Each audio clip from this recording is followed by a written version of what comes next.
YTN 라디오 김우성의 생생경제. 애청자 여러분 안녕하십니까. YTN 뉴스 FM 김우성 PD입니다. 최종구 금융위원장이 자율에 맡긴 기업 지배구조 보고서, 즉 기업의 소유와 경영에 대한 여러 가지 정보를 의무적으로 공개하도록 하겠다 밝혔습니다. 물론 단계적이다 이런 단서를 달았습니다. 그간 꼬리에 꼬리를 무는 대기업의 소유 구조나 부정을 저지르기 쉬웠던 회계 문제 등 여러 가지를 투명하게 공개하고 투자자, 주주권을 강화한다 이런 이야기인데요. 오래되고 낡았다라는 평가를 받고 있는 한국 경제 구조, 한국 기업의 행태 바꿀 수 있을까요? 첫 번째 인터뷰에서 알아봅니다. 아이폰, 스마트폰 시대를 연 그리고 혁신을 상징하는 이름입니다. 물론 우리 기업 삼성, LG 최신 스마트폰과 경쟁을 하는 상황이지만 새롭게 출시된 아이폰에 대한 흥행 실패 우려를 잠식하듯 아이폰 10에 대한 관심 높아지고 있습니다. 10주년 기념으로 제작됐다고 하는데요. IT판도 어떻게 바뀔지, 또 폴더블 폰, 접히는 디스플레이 등 다양한 IT 이슈 두 번째 인터뷰에서 한번 확인해 보겠습니다. 홍경만의 뉴스 경제 수업, 오늘은 국가 신용도, 신용 등급에 대한 이야기 알아봅니다. 2017년 11월 9일 목요일 김우성의 생생경제 지금 출발합니다.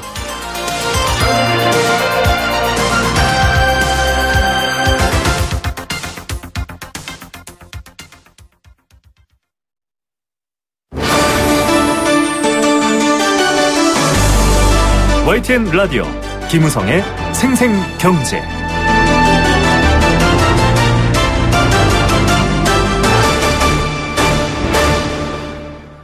네, 첫 번째 생생 인터뷰입니다. 금융위원회가 기업의 지배구조 보고서를 단계적으로 의무화하는 방안을 마련할 것이다 이렇게 밝혔습니다. 평가 기준, 평가 기법도 개선된다고 합니다. 기관 투자자의 의결권 행사를 강화하는 스튜어드십 코드 참여 기관에는 인센티브를 부여하겠다 이렇게까지 얘기했습니다. 개별 기업의 지배구조에 대해서 신뢰성 있게 또 투명하게 하는지 지켜보겠다, 개선하겠다 이런 계획인데요. 얼마나 효과가 있을까요? 또 실제로 이렇게 나오게 된 배경과 문제점, 또 효용성은 어느 정도인지 전문가와 얘기 나눠보겠습니다. 경실련 재벌개혁위원장이시죠. 서울대학교 행정대학원 박상인 교수 전화로 연결합니다. 교수님 안녕하십니까? 네, 안녕하십니까? 네, 자 정부가 이 기업 경영에 대한 투명성 강조하고 나섰습니다. 지배구조에 대한 개선 추진한다고 하는데 배경 또 중요성 어떻게 평가하십니까? 잘 아시다시피 한국 기업들, 특히 재벌 대기업들의 기업 지배 구조가 다른 선진국들 기업들하고 비교해서 굉장히 낙후되었다는 평가를 듣고 있고요. 네. 이른바 황제 경영이라는 이야기도 하고 있죠. 이런 기업 지배 구조의 낙후성이 지속되고 있기 때문에 또 코리아 디스카운트 이야기도 나오게 되는 것이고요. 네. 이런 기업 지배 구조 낙후성을 좀 개선해보자는 취지로 정부가 추진한다고 생각합니다. 예, 사실 지난 국정농단 때나 여러 가지 이 대기업들의 소유 구조 문제가 불거질 때마다 굉장히 복잡해서 전문가들의 해설이 필요할 정도였거든요. 네. 들여다보기도 그만큼 어려웠는데 그런 것 역시 좀 개선하겠다 이런 배경도 일과야 할까요? 네, 근데 한 가지 좀 용어에서 약간의 혼란이 있어서 제가 말씀을 드리고 싶은 것은, 네. 기업 지배구조는 영어로 이야기하는 코퍼레이트 가버넌스입니다. 네. 가버넌스를 우리가 지배구조라고 번역을 잘 안 하는데, 네. 이왕이 기업은 기업 지배구조라고 번역을 했습니다. 그리고 네. 지금 말씀하신 소유 지배구조는 오너십 스트럭처입니다. 영어로 네. 말씀을 드리면. 구조적인 것과 하나는 그 구조 위에서 이루어지는 행위에 대한 네. 가버넌스 이야기거든요. 그래서 네네. 지금 정부에서 이야기하는 부분은 사실은 오너십 스트럭처라는 구조라는 근본적인 문제는 사실 건드리지 않고 있고요. 네. 주로 그 코퍼레이트 가버넌스 문제를 집중을 하고 있다. 그래서 기본적인 한계가 있는 접근법을 취하고 있다고 볼 수가 있겠습니다. 네, 자, 이 소유 문제와 지배의 경영, 실제로 어떻게 회사를 운영하는지에 대한 문제는 좀 다른 부분이 있는데 아쉬운 점들도 말씀해 주셨고요. 일단 기업 지배구조 보고서를 단계적으로 의무화한다 이렇게 얘기했거든요. 네. 여파나 여러 가지 영향을 미치는 부분들을 좀 고려해서 그럴까요? 어떻게 보십니까? 네, 아시다시피 원래 기업 지배 구조 보고서를 자율 공시하도록 했었습니다. 근데 네. 해당 상장 기업의 실질적으로 한 4.4% 금융사 지배 구조법에 의해서 공시해야 되는 금융사를 제외하면은 한 4.4%만 자율 공시를 한 것이죠. 네네. 너무 자율 규제를 하지 않으니까 정부가 의무적으로 공시하는 그런 조치를 취하겠다라는 입장을 취하는 것 같습니다. 예, 기업의 의사결정이라든지 운영 얼마나 투명한지 좀 공개하라. 굉장히 참여가 저조하다 지금 말씀해 주셨는데 이게 사실은 IMF를 겪은 뒤에 만든 기업 지배구조 모범 기준, 핵심 원칙 이런 것들을 좀 바탕으로 해서 시행된다 이렇게 알려져 있거든요. 이게 네네. 어떤 내용입니까, 교수님? 네, 주로 한 10가지 정도 평가를 자율적으로 해서 어느 정도 준수하고 있는지를 보고를 하는 거고요. 그리고 네. 거기에 대해서 comply, 즉 준수를 못했을 때 왜 그런가를 스스로 설명하게 하는 게 핵심적인 내용인데 주로 내용은 지배구조가 어떻게 되어 있는가, 주주의 구성 문제죠. 그다음에 네네. 주주 권리 문제, 이사회에 대한 거, 또는 이제 감사기구, 외부 감신이라든지 내부 감사기구 이런 내용들에 대한 10가지의 평가 항목을 가지고 있습니다. 네네. 자, 이런 것들을 통해서 여러 가지 이 지배구조 보고서 공시도 굉장히 참여율이 낮은 상황인데 이 의무화하기 위해서 좀 여러 가지 개선하겠다라고 얘기한 부분도 있습니다. 평가 기준, 또 평가 기법도 개선된다 이런 얘기가 나오거든요. 어떤 내용인가요, 교수님?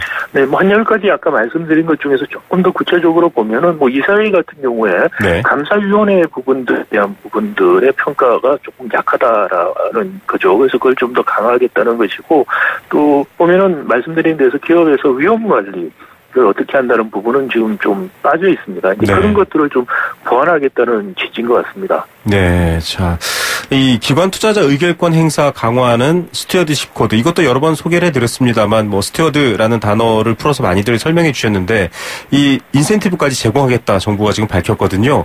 이런 것들은 좀 어떻게 평가하십니까? 네, 그래서 사실은 이 코퍼레이트 가버넌스에서 자율적으로 기업들 또는 기관 투자자들이 하도록 하는 것이 지금 스튜어드십이 이제 기관 투자자에 네. 대한 것이고 기업 입장에서는 기업 지배 구조에 대한 공시 문제였습니다. 이 스튜어드십은 말씀 여러 번 하셨습니다만 사실 이게 수탁자입니다. 말씀드린 기관 투자자들은 예를 들어 국민연금 같은 경우에 국민들이 연금을 낸 것을 수탁받아서 수탁받은 사람이 투자를 할 때 성실히 잘할 의무가 있는 것이죠. 그런 수탁자의 책임 의무를 성실히 할 수 있도록 어떻게 우리가 투자를 하고 어떻게 의결권을 행사를 하고 또 우리와 다른 기업 간의 이해상충이 있을 때는 어떤 식으로 다룬다는 것을 좀 분명하게 투명하게 공개하라는 것이 사실 그 스튜어드십 코드의 핵심 내용이라고 할 수가 있겠습니다. 스튜어드십 코드십이 한편에 있고 다른 한편에는 또 기업들이 지배구조에 대한 공시를 함으로 인해서 사실은 스튜어드십을 통한 기관 투자자들의 기업 지배구조에 대한 참여와 또 그 향상을 할 수 있는 조건이 마련이 되는 것이죠. 이 두 가지가 같이 가야만이 효과가 있겠죠. 앞서도 이 소유와 지배, 이 거버넌스와 이 오너십은 좀 다른 부분이 있다라고 말씀해 주셨지만 사실 지금 얘기 들으시면서 많은 분들이 이 삼성물산 합병의 국민연금 관여되었던 문제 이런 것들 떠올릴 것 같거든요. 네네. 이게 사실은 중요한 문제인데 어떻게 보십니까? 좀 참여라든지 적극적으로 그 기관 투자라든지 이런 분들의 어떤 뭐랄까요? 공감대가 있을까요? 어떻게 예상하십니까? 네, 이 지금 사실 스튜어드십을 행사할 수 있었더라면은 그게 사실 적용이 됐더라면은 국민연금의 입장이 과거에 그 삼성물산 제일모직 때와 같은 입장을 취할 수 있었을 것인가라는 생각을 해볼 수도 있습니다. 그런데 또 다른 한편에는 이것만으로는 사실 불충분할 수가 있다는 이야기를 할 수가 있어요.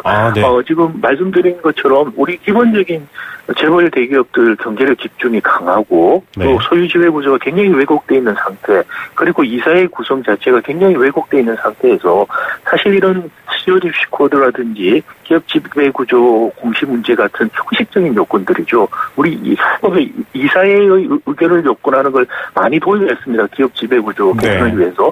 그런데 그런 형식적인 요건을 도입한 것이 오히려 면죄부를 주는 식으로 악용이 되고 있습니다. 그런 의미에서 기업 지배구조 보고서 공시 의무화라든지 스튜어드십 코드의 도입이라는 것도 한계를 가질 수 있고 악용될 여지도 있다. 근본적인 구조적인 개혁이 없이는 한계를 가질 수밖에 없을 거라는 생각이고요. 그럼에도 불구하고 그런 구조적인 개혁이 있을 때 이런 코퍼레이트 가버넌스, 기업 지배구조에 대한 여러 가지 개선은 효과를 발휘할 수 있을 것이라는 생각이 하고 있습니다. 예, 이 자칫 작은 부분에 있어서 어떤 면죄부적 성격이 되지는 않아야 된다라는 경고까지 해주셨고요. 일단은 지금 뭐 기업의 어떤 투명성, 지배구조에 대한 얘기에서 사회이사 선임권 얘기 나옵니다. 뭐 교수님께서 과거에 여러 매체를 통해서도 강조하셨지만 지금은 이 권력을 감시하는 기능, 좀 이사회의 의견을 감시하는 기능은 전혀 없고 이제 거수기다, 뭐 눈을 감았다 이런 얘기들까지 나오거든요. 이 부분은 어떻게 보십니까? 좀 개선될까요? 말씀드린 것처럼 이사회 구성 자체, 사회이사를 지금 뭐 총수나 또는 공기업가의 경영을 장악하는 경영인들이 자기들 의도대로 거의 할 수가 있는 상황에서는 네. 이사회의 뭐 의도를 거친다는 것은 사실 형식 요건밖에 되지 않고요. 네. 그리고 기업 구조에 나와 있는 여러 가지 요건들에 대한 부분들도 역시 형식 요건을 맞추는 수준에 불과할 수가 있습니다. 그것 네. 자체가 의미가 없다는 것은 아니지만은 근본적인 이사회 구성 문제라든지 소유 지배 구조라는 문제가 해결되지 않고서는 오히려 악영의 소지도 있고 효과 자체도 굉장히 제한적일 수밖에 없다라는 말씀을 드리고 싶고요. 네.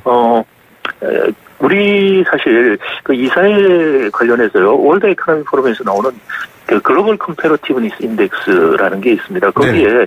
그 이사회 효과성을 평가한 항목이 있는데요. 네네. 2014년, 15년에 144개국에서 우리나라가 126위를 냈습니다. 아프리카 중간 국가도 안 됩니다. 네. 이런 이사회 효과성, 이게 주로 이사회 구성의 문제에서 생기는데, 네네. 이걸 또 3법 개정안에 지금 안들이 나와 있죠. 이른바 3% 룰이라고 해서 네. 최대주주의 의결권을 3%로 제한해서 감사위원회, 모든 이사가 아니고 사회이사 중에 감사위원이 되는 사람들 선정만이라도 총수의 입김에서 벗어난 사람을 네네. 선정할 수 있게 하자라는 것도 있고요. 또 이스라엘은 재벌 개혁을 할 때 한 것 중에 하나가 MOM이라는 게 있습니다. 머저리티 오브 마이너리티 룰이라고 해서 네. 지배주주의 의결권을 제외한 나머지 주주들이 선정을 할 수 있도록 하자라는 네. 건 이사회 선정에 대한 제도 개선이 없다면은 사실 이런 코퍼레이트 가버넌스 개선 정책의 효과는 상당히 제한적일 수밖에 없고 또한 악용될 소지도 있다고 생각이 됩니다. 예, 지금 뭐 청취자분들께서는 어떤 정치적 영역에서는 어떤 민주주의 이런 것들을 떠올리실 수도 있을 것 같습니다. 감시의 문제, 또 여러 가지 이 동등한 권리의 문제라든지 여러 가지 문제인데 일단 여러 가지 재계라든지 쪽에서는 지금 많이 우려의 목소리들이 나오고 있습니다. 뭐 기업에 대한 자율성 지나치게 침해한 것 아니냐, 또 투명성을 공개하게 될 경우 여러 기업의 경쟁력 부분에서 좀 불편한 부분이 생길 수 있다.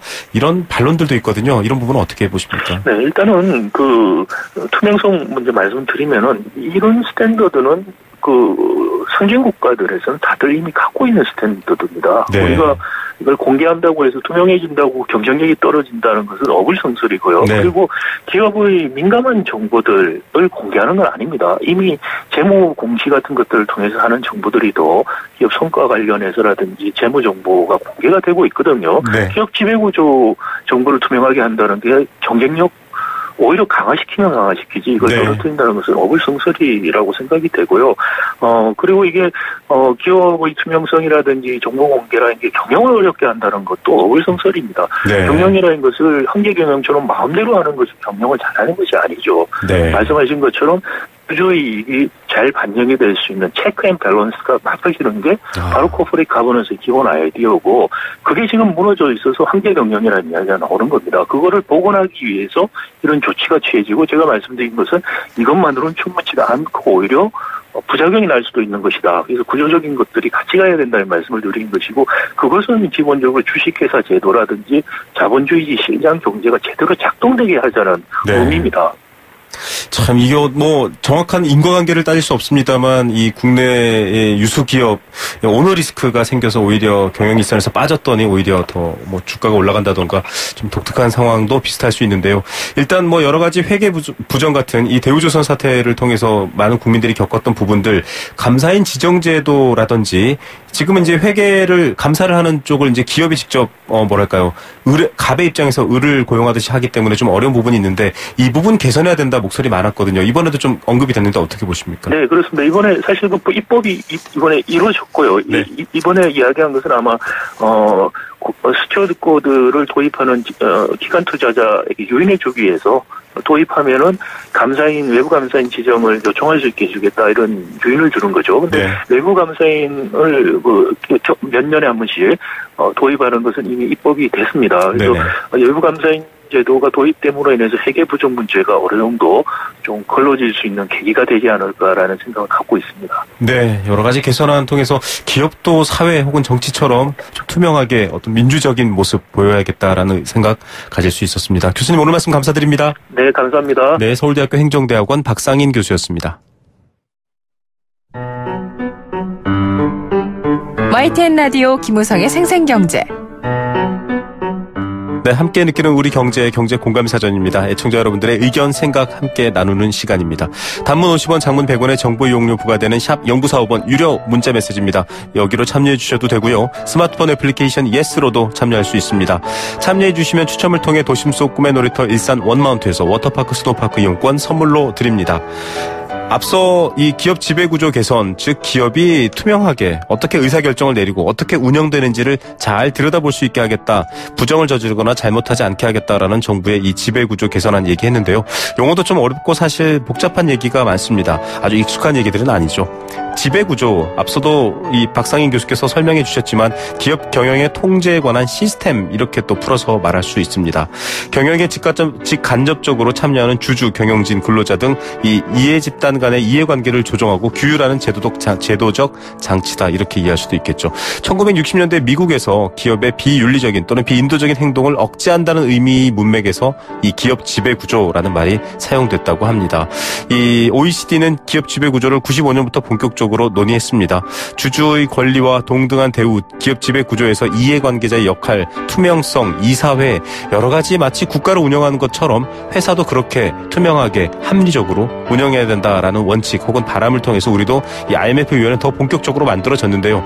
실질적인 참여는 없다고 합니다. 물론 기업이 자기의 속내를 혹은 운영하는 바를 들여다놓고 더 다 들여다볼 수 있게 하는 것들 부담이다라고 할 수 있겠지만 앞서 지적해 주셨던 것처럼 글로벌 스탠다드 이렇게 보여줌으로써 더 기업이 경쟁력을 얻을 수 있다라는 얘기도 있거든요. 여러분들은 어떻게 생각하십니까? 여러분 의견도 함께 나누고 싶습니다.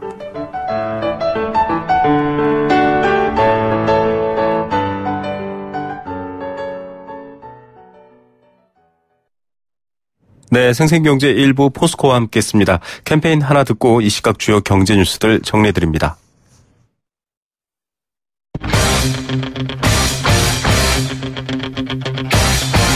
지금 가장 뜨거운 경제 소식. 경제 톱 뉴스. 네, 현재 시각 오후 3시 28분 10초 막 지났습니다. 이 시각 주요 경제 뉴스들 정리해보겠습니다. 비즈니스워치 김춘동 기자입니다. 안녕하십니까? 네, 안녕하세요. 예, 최저임금 인상, 이 당위성에는 다 합의하지만 굉장히 어렵다, 영세 상인들 힘들다 이런 갈등이 있었는데요. 정부가 지원 금액 한 3조 정도 마련했네요. 네, 오늘 경제장관 회의를 열었는데 이 자리에서 일자리 안정자금 시행 계획을 발표를 했습니다. 네. 내년에 최저임금이 7,530원으로 오르는데 이에 따른 이 중소기업, 영세 중소기업과 소상공인들의 부담을 좀 덜어주기 위해서 한시적으로 이제 임금 인상분의 절반 정도를 좀 재정으로 지원하는 내용인데요. 네. 기존에는 30인 미만 업체만 지원 대상이었는데 해고 우려가 큰 경우에는 30인 이상 사업주도 선별을 해서 지원하기로 했습니다. 지원금은 말씀하신 대로 총 2조 9,708억 원이 책정이 됐습니다. 네, 기업당 얼마 정도씩 지원하게 되는 건가요? 고용보험에 가입한 30인 미만 사업장에서 근로자 1인당 월 최대 13만 원의 보조금을 주게 되는데요. 1개월 이상 근무 중인 월 보수액 190만 원 미만 근로자가 대상입니다. 해고 가능성이 큰 아파트 경비원과 청소원은 이 30인 이상 사업장도 지원 대상에 들어왔습니다. 이 고용보험에 가입하지 않은 경우에도 합법적으로 취업한 외국인, 또 주당 15시간 미만 근로자, 새로 취업한 65세 이상 근로자도 좀 대상이 되는데 네. 지원 방식은 현금으로 직접 주거나 아니면 이제 사회보험료를 상계하는 방식 두 가지가 있다고 합니다. 예, 이 사회보험의 신규 가입을 장려하기 위해서 사업주와 근로자의 보험료 부담을 줄이는 방안 이런 것도 마련됐네요. 네, 10인 미만 사업장의 경우에는 월 보수가 190만 원 미만이면 이 고용보험과 국민연금 보험료를 지원받을 수가 있는데요. 신규 가입자는 보험료의 90%까지 보조를 해주기로 했습니다. 또 이제 일자리 안정자금 지원 대상이면서 신규로 건강보험에 가입한 사업장은 한시적으로 이제 보험료로 50% 정도 부담을 줄여주는데요. 이 시급 기준으로 이 최저임금의 약 위배를 받는 근로자가 이 4대 보험에 신규 가입하면 해당 기업의 이 사회보험료 부담액의 50%를 2년간 좀 세액공제 혜택을 주기로 했습니다. 네. 일자리 안정자금 지원 신청은 4대 사회보험공단 지사나 고용노동부 고용센터 등에서 할 수가 있다고 합니다. 예, 우려하는 바에 대한 여러 대책들 마련되고 있군요. 자, 부동산 이야기 좀 여쭤보겠습니다. 최근 수도권 지역 아파트 매매 시장에서 전세 금액이 높은 매물의 인기 높아지고 있네요. 네, 최근 부동산 시장에서는 이 전세금보다 월세를 받는 아파트가 상대적으로 인기가 많았습니다. 뭐 잘 아시겠지만 저금리가 좀 장기화하다 보니까 그러면 이제 실질금리가 연 1%도 안 되는데요. 그래서 연 4에서 5% 정도 월세를 받는 게 재테크 측면에서는 유리했기 때문입니다. 뭐 당장 입주할 경우가 아니면 이 여유 자금이 있어도 은행 대출을 최대한 받아서 월세로 돌리고 그 월세 수익으로 이제 대출 이자를 충당하는 경우도 많았는데요. 네네. 올해 상반기까지 서울 아파트 임대 거래 중에서 월세 비중이 30%를 넘어선 것도 이런 이유 때문입니다. 그런데 최근에는 반대로 이 전세 아파트를 선호하는 경우가 더 많아지고 있다고 합니다. 예, 이 전세와 관련된 분들 다들 궁금하실 텐데 이런 배경 뭐로 봐야 될까요? 네, 이 파리 부동산 대책 이후에 이 서울 등 이 투기 과열 지구 내에서 이 대출 규제가 좀 강화가 되다 보니까 이 대출로 조달할 수 있는 돈이 많이 줄었고요. 그러면서 이제 아파트 매수자들이 초기 자금 부담을 좀 줄이기 위해서 이 전세금이 높은 아파트를 좀 선호를 하고 있습니다. 네. 일반 투자 수요는 물론이고 이제 당장 실입주가 어려운 매수자들도 일단 이 전세 보증금부터 좀 따진다고 하는 건데요. 이 매매가 대비 전세 보증금이 높은 아파트를 골라서 투자하는 이 갭 투자족은 아니더라도 1, 2년 뒤에 입주할 잠재 실수요자들 역시 대부분이 전세가가 비싼 매물부터 선호하는 형태가 좀 많이 나타나고 있다고 합니다. 네. 자, 내일부터 연제구, 해운대구, 이 부산 지역 6개 구에도 분양권 전매 금지되네요. 네, 지방 민간 택지에서 공급되는 주택의 분양권 전매를 제한하는 내용의 주택법과 시행령이 이제 내일부터 시행이 됩니다. 이에 따라서 이제 국토교통부가 기존의 조정 대상 지역으로 선정이 됐던 부산 7개 구의 전매 기간을 제한 기간을 좀 설정을 했는데요. 네. 이 조정 대상 지역은 해운대구와 연제구, 동래구, 남구, 수영구, 부산 진구, 기장군 등 7곳인데 이 중에서 이제 기장군을 제외한 나머지 6개 구는 민간 택지와 공공 택지 모두 분양권 전매가 소유권 이전 등기할 때까지, 그러니까 입주할 때까지 제한이 됩니다. 네. 기장구는 이 공공택지는 이미 좀 분양권 전매가 금지되고 있었고요. 이 민간 택지는 전매 제한 기간이 6개월로 정해졌습니다. 네, 이 부산 지역 분양권 전매 제한 기간 따로 정하는 이유도 있나요? 지난해 113 대책과 올해 619 대책에서 부산 7개의 지역은 이미 조정 대상 지역으로 지정이 되긴 했는데요. 네. 수도권과는 달리 민간 택지 공급 주택의 경우에는 분양권 전매를 제한할 수 있는 법적 근거가 없었습니다. 그래서 이제 분양권 전매 제한이 좀 적용이 되지 못하다가 이번에 그 법적 근거가 좀 마련이 된 겁니다. 아울러서 대전과 대구, 부산, 울산, 부산 등의 지방광역시의 민간 택지에서 10일 이후에 입주자 모집 승인 신청 부분부터 기본적으로 이제 6개월 분양권 전매가 좀 제한이 되고요. 네. 공공택지는 1년간 분양권 전매 제한 이미 적용이 되고 있습니다. 예. 자, 이 관련형 전재와 담배, 세금 문제 때문에도 뜨거운 관심이 있었습니다. 여러 가지 정리가 되고 나니까 이제 사재기 걱정해야 되는데 오늘 낮 12시 이후 사재기하다 적발되면 벌받네요. 네, 기획재정부가 관련형 전자담배 매점 매석 행위 지정 등에 관한 고시를 한시적으로 좀 시행한다고 밝혔습니다. 이 관련형 전자담배의 개별 소비세를 일반 담배의 90% 수준으로 올리는 개정안이 오늘 좀 국회를 통과했는데요. 네네. 이 관련형 전자담배의 제소세를 한 갑당 126원에서 529원으로 403원 인상하는 내용입니다. 그러면 이제 전자담배의 가격이 현행 4,300원 수준에서 5,000원 정도 안팎으로 좀 오를 것으로 보이는데 이에 따른 사재기를 좀 막기 위해서 제재 근거를 좀 마련한 겁니다. 예, 사재기 어떤 경우에도 사실은 좀 반칙이죠. 이거 제재는 어떤 것들을 받게 되나요? 기준이 일단 제조업자와 수입 판매업자의 경우에는 매월 반출량이 직전 3개월간 월 평균 반출량의 110%를 넘어서는 안 되고요.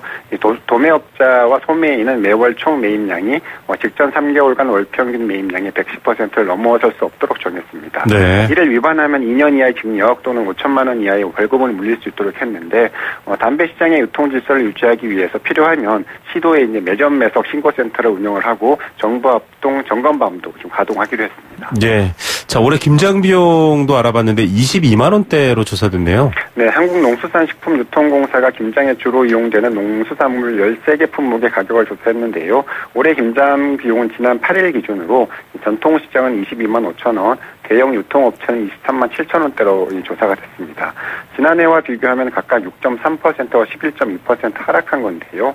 김장의 주 재료인 배추는 물론이고 무와 대파 등의 가격이 모두 지난해보다 좀 낮았습니다. 고춧가루만 유일하게 좀 올랐고요.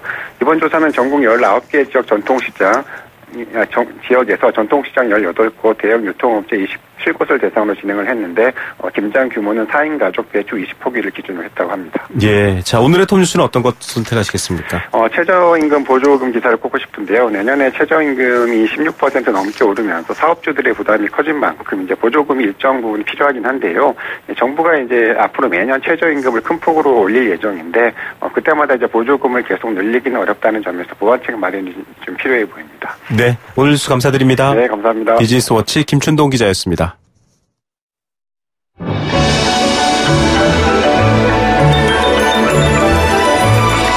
오늘의 경제를 들여다보는 시원한 창. YTN 라디오 김우성의 생생경제 생생인터뷰. 네.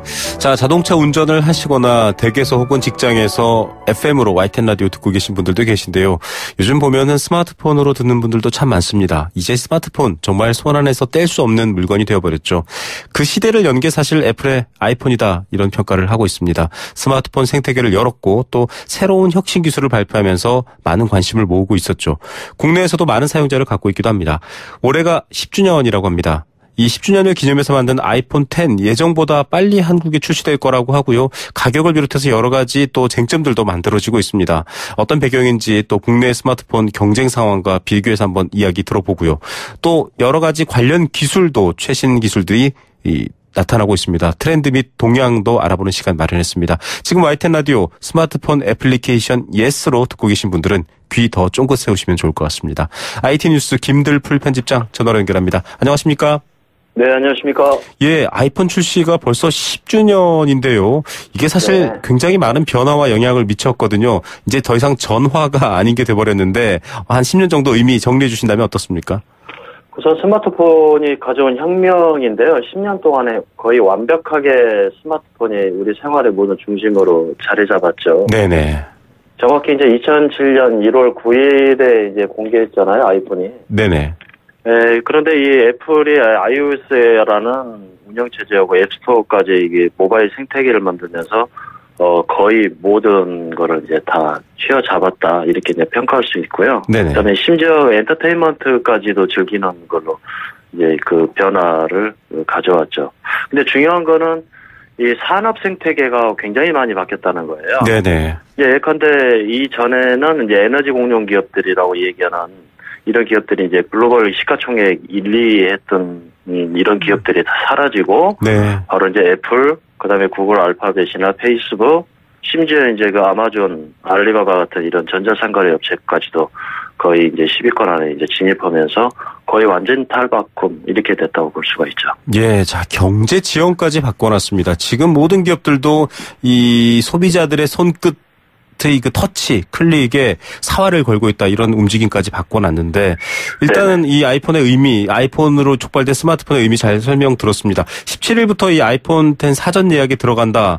원래는 좀 나중에 출시될 걸로 알았는데 지금 12월이나 1월 달 정도에 오기로 이제 돼 있었는데요. 네네. 애플 측에서 갑자기 이제 통신사 쪽에 일방적으로 이제 통보를 보낸 거예요. 24일날 출시한다. 네네. 이 X 이제 10인데, 네네. 이제 대부분 이제 저희 이제 한국이 3차 출시국에 포함이 됐었거든요. 네. 그래서 12월이나 1월로 이렇게 예측을 했었는데, 애플이 이렇게 갑작스럽게 이제 이동통신사에다 이걸 이제 통보하면서 이제 이동통신사들이 이제 바쁘게 지금 준비를 하고 있죠. 예, 이렇게 예상보다 여기에 담긴 이제 배경이 아무래도 이제 아이폰 8, 아이폰 8이 좀 생각보다는 많이 이제 부진하고 이러니까 한국에 대한 이런 이제 테스트베드 전략으로 극소수를 좀 이제 작은 양을 좀 출시해서 좀 반응을 좀 지켜보려는 거 아니냐. 네. 뭐 이런 얘기도 있고요. 그다음에 이번 달 30일에 이제 한국의 첫 애플 스토어를 열거든요. 압구정동에. 아, 네. 예, 거기에 이제 맞춰서도 하는 것이 아니냐, 이런 뭐 추측이나 이런 뭐 예측들을 많이 하고 있습니다. 예, 사실 굉장히 치열한 전략들이 통하는 그런 영역에서 좀 이 예상보다 빠른 한국 출시 궁금해하고 있는데 1차 출시된 국가들에서도 역시 밤새 줄 서는 현상이 나타나고 있고요. 물론 여러 그렇죠. 가지 이 제품, 이 브랜드만 아니라 이런 스마트폰에 대한 관심이 높긴 한데 어떻습니까? 좀 새로운 혁신 같은 것들이 아이폰 X 있나요? 있죠. 저희가 분석하기로는 이제 크게 한 3가지 정도 볼 수 있는데요. 네. 이 애플 아이폰 X나 이게 아이폰 8에 이제 장착된 A11, 이게 A12 바이오닉 칩이라고 그러거든요. 네네. 이 칩인데 이제 우리 PC로 따지면 이제 CPU 같은 거죠. 아, 네. AP라고 그러는데요. 네네. 이게 이제 인공지능이 탑재된 칩이에요. 아, 네. 근데 이 칩이 애플이 이제 직접 설계를 하고요. 네. 파운드리라고 해서 거기 위탁하는 반도체 업체한테서 이거를 받았는데 네네. 라이센스를 애플이 가지고 있는 거죠. 아. 그리고 이제 이게 세계 최초 인공지능 칩이 탑재된 스마트폰이다. 네. 이렇게 보는데요. 아이폰 X 같은 경우는 이제 크게 2가지로 보거든요. 페이스 아이디, 그러니까 얼굴을 인식해서 사용자에 대한 보안을 이제 할 건데, 네. 이 얼굴 인식을 할 때 이게 이제 트루뎁스라는 이 카메라가 얼굴을 잡아요. 네네. 근데 전에는 2차원으로 잡았거든요. 사진도 네. 이렇게 판독하는 걸로. 근데 이건 3차원으로 잡는 거죠. 3D로. 아. 근데 이때 얼굴에 약 3만 개 정도의 점을 뿌립니다. 아, 네네. 점을 뿌려서 그 깊이까지 체크를 하는 거죠. 사진은 그러니까 이게 안 되는 거죠. 위조할 수도 있고요. 네네. 네, 실제적으로 이제 사람 얼굴이야만이 인식을 하는 거죠. 근데 예. 이 부분들이 이 AI 칩이 아니고서는 이거를 그 자리에서 이 분석을 못 하는 거죠. 네. 예컨대 예전에는 클라우드로 넘어갔다면 지금은 엣지 컴퓨팅의 기본적인 거를 좀 내놨고요. 네네. 그 다음에 또 하나는 이제 이 재밌는 게 이제 애니모지라는 건데요. 네네. 이 애니모지가 뭐냐면 애니메이션 얼굴과 아바타 내 얼굴과를 이렇게 중첩을 시켜서 비슷하게 만들어내는 거예요. 아, 네. 예로 들면은 화난 얼굴이냐, 네. 아니면 기쁜 얼굴이냐, 마치 페이스북에 그 여러 가지 감정 표시라든, 버튼이 네. 있듯이, 예, 이거를 잡아내는 건데요. 아. 이게 굉장히 중요한 의미를 가지고 있어요. 네네. 어떤 거냐면 초창기 우리가 이런 모바일 기기로 커뮤니케이션 의사소통할 때 문자로 했잖아요, 텍스트로. 그렇죠. 그러다가 이제 이모티콘을 했단 말이에요. 네. 감정을 좀 표현하기 위해서. 네네. 근데 지금은 직접적으로 더 감정을 표현하는 기술을 애니모지로 표현한다는 거죠. 어떤 자신의 아바타 같은 것들을 넣어서 표현하게 되는 거군요. 그렇죠. 네. 예, 예컨대 이제 우리 이제 PD님과 저하고 이제 문자를 하거나 이렇게 아니면 이모티콘으로 감정을 네네. 표현한다면 이제는 실이라는 음성 인식으로 목소리를 그대로 인식하고 그 목소리를 감성에 따라서 애니모지가 표현을 해준다는 거죠. 좀 더 아. 직접적인 거인 거죠. 예, 좀 더 직접적인 이게 진짜 핵심 단어인 것 같습니다. 이제 네네. 스마트폰은 그냥 어딘가에 있고 내가 이 표현하는 모든 것들이 그대로 전달될 수 있다 이런 생각도 들 정도고요. AI가 적용되는 핸드폰 그래서인지 다른 업체들도 물론 긴장할 것 같아요. 지금 사실 삼성의 갤럭시라던가 LG 또 중국 업체들도 상당하지 네네. 않습니까? 뭔가 대응을 하거나 이 아이폰 X에 대한 견제 움직임 이런 것들 없나요? 네, 있죠. 원래 화웨이가 먼저 AI 칩을 먼저 발표를 했어요. 독일에서 아, 네네. 9월 달에. 근데 폰의 장착은 아이폰보다 늦은 거죠. 네. 그래서 이 아이폰보다 대응하기 위해서 이제 메이트 10이라는 이런 그 화웨이가 발표를 똑같이 했고요. 그러니까 네. 현재 AI 칩이 장착된 스마트폰은 아이폰 X, 아이폰 이번에 8과 X하고요. 화웨이 메이트 10하고 있고요. 그런데 여기 재밌는 게 이번에 이 가격이 높잖아요. 일단 소비자 가격이. 네, 굉장히 비싸서 지금 그게 쟁점이 되어 있더라고요. 거의 뭐 냉장고 한 대 값이다 뭐 이런 얘기들을 하고 있는데. 네. 근데 이게 돌풍을 일으키고 있단 말이죠. 이 아이폰 네, X가. 맞습니다. 그래서 이게 고가의 이 가격이 이번 아이폰 X로 인해서 이제 무너진다 이런 분위기가 촉발돼 있고요. 네. 또 삼성도 이제 여기에 맞춰가지고 삼성이 가지고 있는 이제 특장점이 바로 이제 이 디스플레이 쪽이거든요. 네네.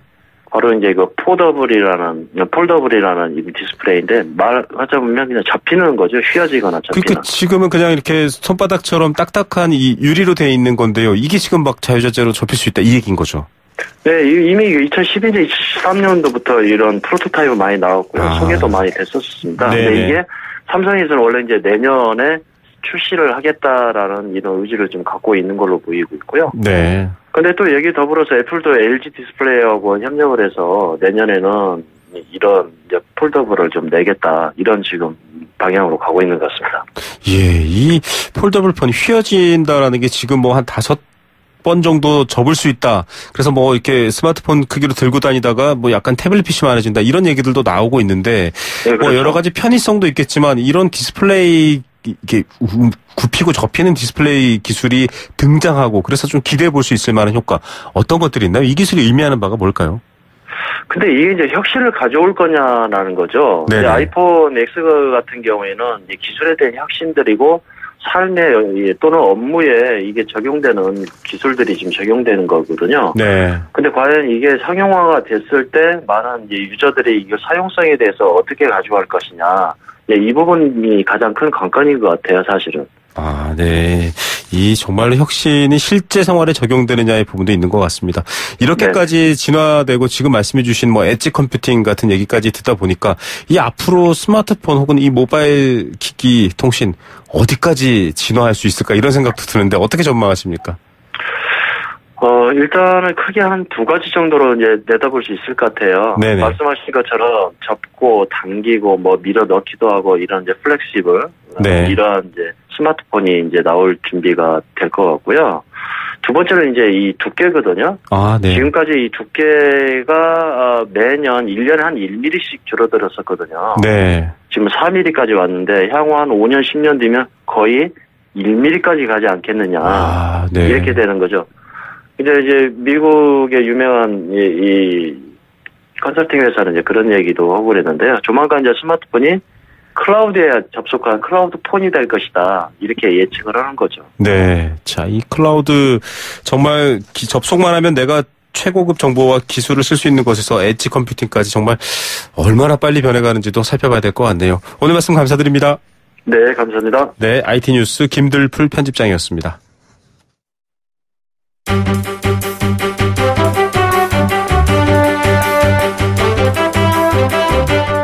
경제를 아는 힘 홍영만의 뉴스 경제 수업.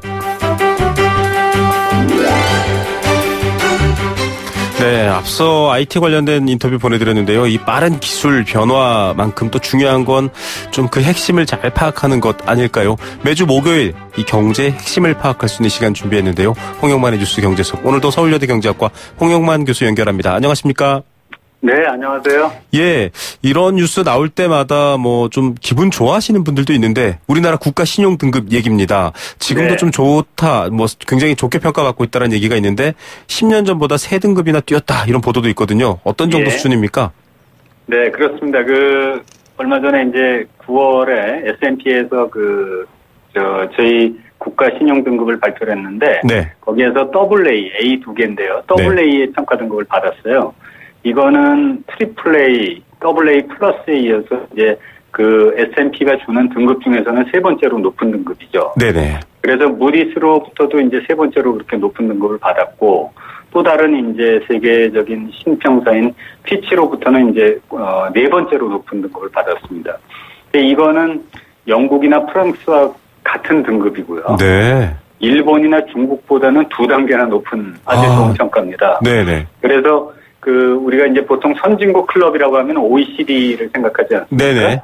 거기에 35개 나라가 있는데 그 중에서 우리보다 좋은 평가를 받은 나라는 13개밖에 없습니다. 네. 그러니까 우리나라가 전 세계적으로 14등 했다 이렇게 말할 수 있겠죠. 예, 참 이 OECD 경제개발협력기구 얘기하면서 안 좋은 것만 좀 상위권이어서 노동시간이나 이런 네. 얘기했는데 이건 굉장히 정말 좋은 것 같습니다. 그런데 이게 네. 어떻게 보면 국가신용등급 저희가 IMF도 겪었지만 이게 어떤 네. 경제가 좋다라고 말할 수 있는 건가요? 어떤 의미를 갖고 있는 건가요?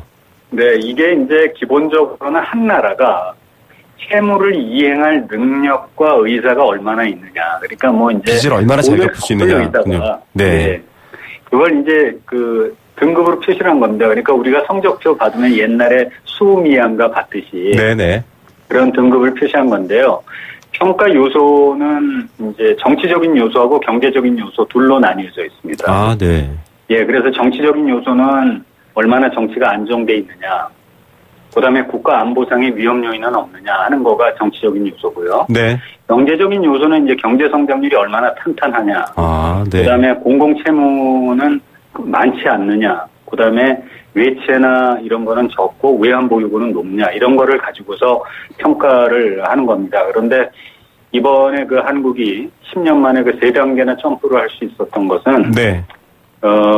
지금 경제 성장률이 한 3% 안팎에 굉장히 견조하게 나타나고 있고요. 네네. GDP 대비 그 정부 부채가 한 40%밖에 안 됩니다. 이거는 네. 뭐 OECD 국가 중에서 제일 좋은 수준인데. 예. 그러다 보니까 이런 것들이 아마 다 좋은 평가를 받은 걸로 그렇게 평가가 되고 있습니다. 예, 이 국가 신용 등급은 이 나라의 어떤 경제 거래에 있어서 빚을 잘 갚을 수 있느냐 하지만 사실 경제가 좋다라고 말하기 어렵지 않느냐 예전에 이런 얘기도 했는데 경제랑 정치 이런 것들도 다 고려가 되는군요. 네, 그렇습니다. 예, 이 S&P나 무디스 뭐 뉴스에도 워낙 많이 등장해서 청취자분들도 잘 알고 계실 텐데 우리나라에도 혹은 저 개인을 신용평가하는 신용평가사 있지 않습니까? 네. 우리나라 신용평가사들은 국가 신용등급은 안 하나요? 어떻게 다른지 좀 궁금한데요. 네, 기본적으로 이제 우리나라에도 평가사가 이제 큰 평가사가 한 3개 정도 있습니다. 네네. 그런데 우리나라에서는 이게 이제 원래 S&P 같은 해외 신용평가사는 외국인 투자자들이 이제 얼마나 이 정부나 아니면 기업을 신뢰하느냐. 네. 예. 그런 점에서 차이가 납니다. 그러니까 다시 말씀드리면 외국 신평사들이 그 평가한 거는 외국 사람들이 좀 더 잘 믿고요. 네. 아무래도 국내 신평사가 평가한 거는 외국 투자자들은 잘 안 믿는 경향이 있긴 합니다. 네. 예. 그래서 그 정도 좀 차이가 나고 그래서 세계적인 신평사들은 예외 없이 다 국가와 개별 기업의 신용 등급을 부여하는데요. 우리나라의 경우에는 원칙적으로 국내에서는 국가 신용 등급을 하는 회사는 하나밖에 없고요. 네네.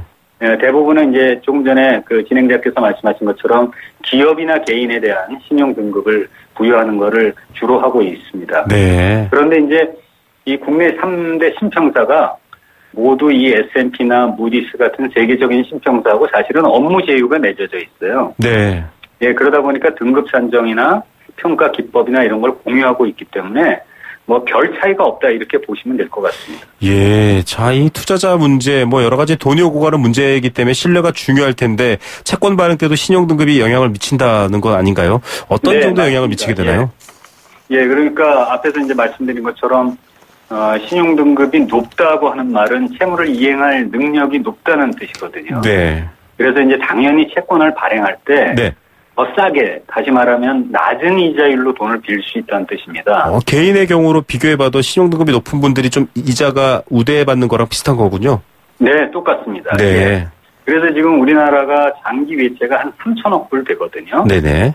근데 이 가운데서 만약에 이제 한 3분의 1 정도 매년 발행한다고 가정을 하고, 네네. 그 다음에 신용등급이 이렇게 한 3단계씩 올라서 이자율이 뭐 한 0.2%만 내려간다고 하더라도, 네네. 1년에 2억 불, 다시 말하면 우리나라 돈으로 한 2천억 정도 이자가 절약되는 셈입니다. 네. 예, 그러니까 국가신용등급이 이렇게 올라간다고 하는 거는 우리나라의 기업이나 정부한테 이자 부담을 그만큼 덜어주는 그런 효과가 있는 거죠. 신용등급 상승 그냥 기분 좋으라고 있는 게 아니라 실질적인 도움과 이익이 되는군요. 네, 그렇습니다. 예. 이 국가 신용등급과 기업 신용등급은 어떻게 비교해봐야 될까요? 네, 그러니까 이제 국가신용등급이 이제 매겨지게 되면 대부분 나라보다 더 신뢰도가 높은 기업은 찾기가 좀 어렵지 않습니까? 네네. 예, 그래서 이제 대부분 기업이 속한 그 국가의 신용등급을 넘어가기가 어렵습니다. 기업의 신용등급은. 네. 예, 그러다 보니까 우리나라의 국가신용등급이 올라간다고 하는 거는 그만큼 우리나라의 기업들이 앞으로 더 좋은 신용등급을 받을 수 있는 여지를 만들어주는 기회가 되는 거죠. 네. 그래서 앞으로 아마 AA 등급을 받는 국내 기업들이 뭐 삼성이라든지 이렇게 좋은 기업들은 속속 나타나지 않을까 이렇게 기대가 됩니다. 예. 자, 이 용어가 좀 복잡해서 한번 확인해 보고 싶은 게 있습니다. 채권 시장, 특히 국내에서는 투자 등급, 투기 등급, 정크 본드 좀 어려운 말들이 많아요. 이게 어떤 것들인가요? 네, 그러니까 크게 나누면 이제 투자 등급과 투기 등급으로 나뉘고요. 네. 투자 등급은 안정적으로 채권 원리금을 좀 회수할 수 있다고 보는 겁니다. 네, 문제 없는. 네. 네, 트리플 B 이상을 받으면 투자 등급이라고 하는데 네. 이런 것들을 우리가 보통 투자 적격 채권이라고 말하고요. 네. 그다음에 이제 그렇지 않은 거, 다시 말씀드리면 원리금의 회수가 다소 좀 의문시되는 거, 이런 네. 거는 투자 부적격 채권이라고 하면서 이런 거를 우리가 흔히 정크본드라고 하는 겁니다. 네. 예, 그러니까 투자 등급과 투기 등급이 있다 이렇게 이해를 하시고 투기 등급이 정크본드다 이렇게 이해를 하시면 되겠습니다. 예, 자 이게 낮아지고 돈을 회수할 수 없을 거다라고 하면은 좀 문제가 되니까 여러분 뭐 트리플 B, 뭐 A, 트리플 A 이런 거 나올 때 이제 좀 비교하실 수 있을 것 같습니다. 오늘의 시간상 여기까지 듣고요. 저희가 또 관련한 이야기 다음 주에 여쭙겠습니다. 감사합니다. 네, 고맙습니다. 네, 서울여대 경제학과 홍영만 교수였습니다. 네, 생생경제 포스코와 함께했습니다. 내일 오후 3시 10분에 찾아옵니다. 김우성의 생생경제였습니다.